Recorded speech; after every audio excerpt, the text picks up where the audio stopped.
Thanks for joining me on episode 520 of the Inspired Stewardship Podcast. I'm Wade Galt. I challenge you to invest in yourself, invest in others, develop your influence, and impact the world by using your time, your talent, and your treasures to live out your calling. Having the ability to live to work instead of working to live is key, and one way to be inspired. To do that, listen to this. The Inspired Stewardship Podcast with my friend, Scott Mader.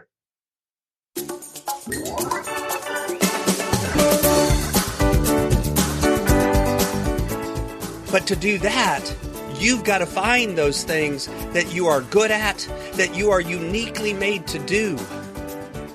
And then begin to do those with excellence. And if you want to start a business around it, you certainly can. You don't have to, by the way. It's okay for your calling to serve as a hobby and you to have a career that pays the bills. Welcome and thank you for joining us on the Inspired Stewardship Podcast. If you truly desire to become the person who God wants you to be, then you must learn to use your time, your talent, and your treasures for your true calling. In the Inspired Stewardship Podcast, you will learn to invest in yourself, invest in others, and develop your influence so that you can impact the world.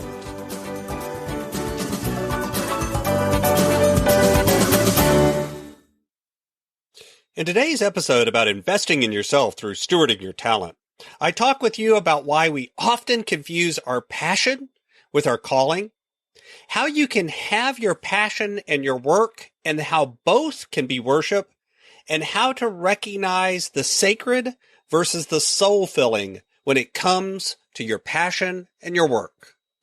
You've heard me talk about developing your talent, and one of the best ways to do that is through books. But if you're like most people today, it's hard to find the time to read. And that's why today's podcast is brought to you by Audible. Go to inspiredstewardship.com/audible to sign up, and you can get a 30-day free trial. There's over 180,000 titles to choose from, and you can pick one and listen your way to developing your talents via Audible. That's inspiredstewardship.com/audible to get your free trial and listen to great books the same way you're listening to this podcast. You know, one of our past guests used this phrase, and I told him at the time I was going to steal it, this idea of having soul work and sacred work. And the more I've thought about that, the more I've realized that there's a lot of messaging out there around our calling and our passion, and it kind of all gets muddled and confused, or at least for me, it seems to be really confusing and somewhat muddled a lot of the time. You know, the truth is our passion and our calling are not the same thing necessarily. They can be, but they don't have to be. And especially if you're listening to this when it comes out live, you know, it's in January and you see all this messaging around the new year and around new beginnings where we talk about things like new year, new me, and restarting and setting goals and building new habits and going to the gym and getting in shape and eating right and getting our money in order and all of these things that come about with a new change or a new time. And I think a lot of times what happens is we get into this mindset that everything we do is supposed to be exciting and fun and interesting. And it's always supposed to light us up and be the thing that just keeps all of our energy up and keeps us going and lights up our eyes and makes us smile and makes us enjoy life. And our passions should fuel everything we do.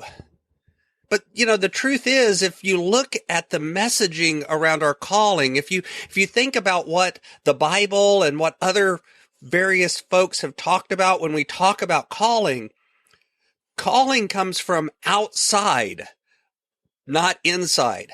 Passions come from inside out. Often. Passions are the things that interest us. They often come about because of things in our past history. They can be good and they can be bad because of that too. They can trap us at times into believing and looking for things that always fire us up, always are interesting, always are fun.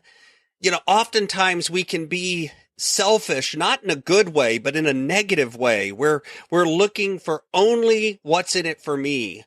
We begin to ignore the needs of others. We begin to pay attention to only ourselves and our own needs and our own wants. Don't get me wrong. Passion is not bad. Passions can be awesome. And oftentimes you can do things and you can align yourself in a way where your passion is being expressed as part of your calling. That happens a lot, but it doesn't have to be that way. See, I see these memes and these posts about, follow your passion and everything else will take care of itself.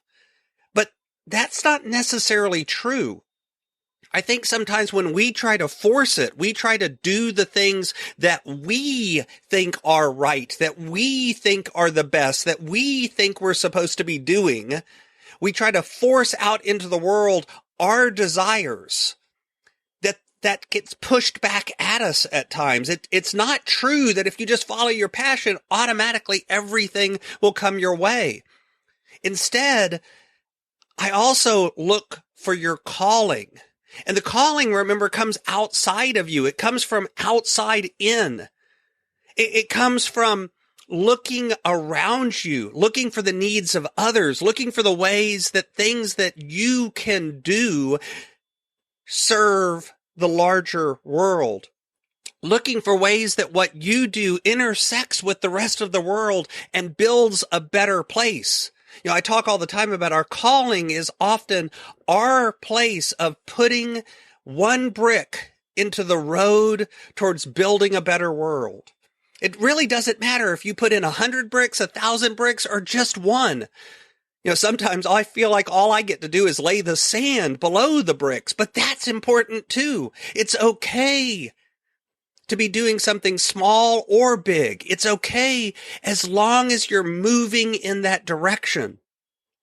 And then what's funny is out of that comes passion. As you begin to align yourself with that larger calling, you discover a passion for it.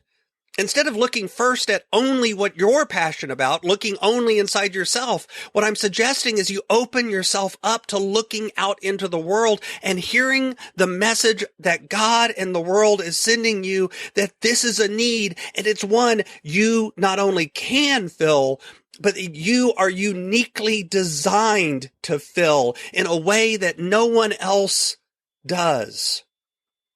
And as you do that, you will discover that your passion and your work both become worship. They both become something that you're putting out into the world and you're saying, this is what God and the universe and the beings around us want me to be doing. This is my way of joyfully putting back into the world that which I am designed to do.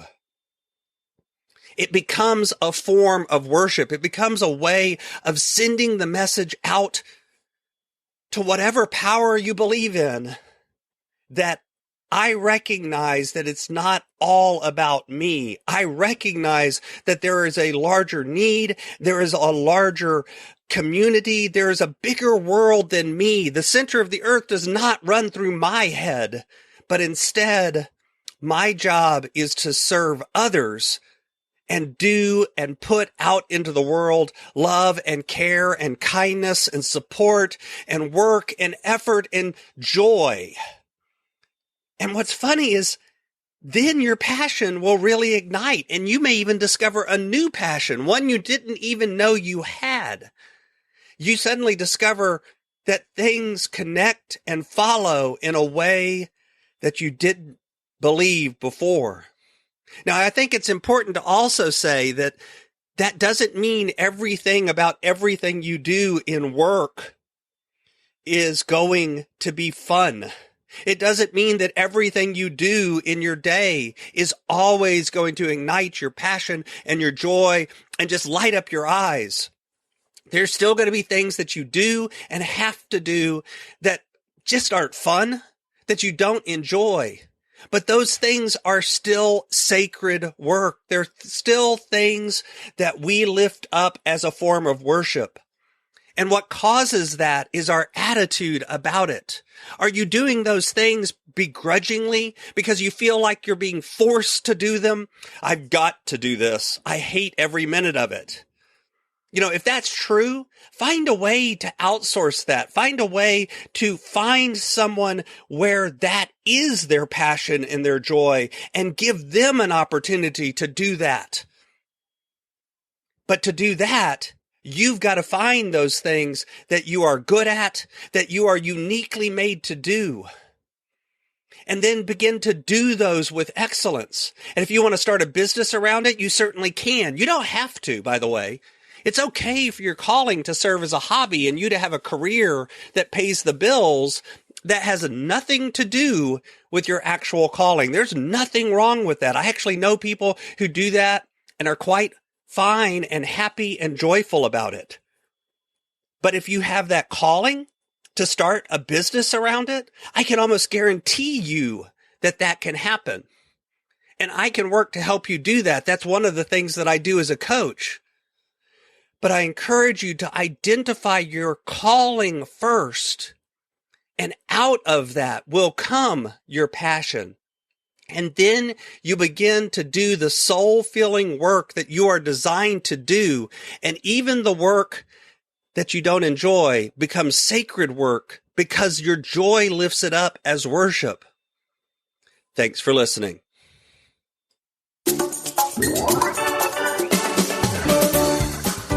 Thanks so much for listening to the Inspired Stewardship Podcast.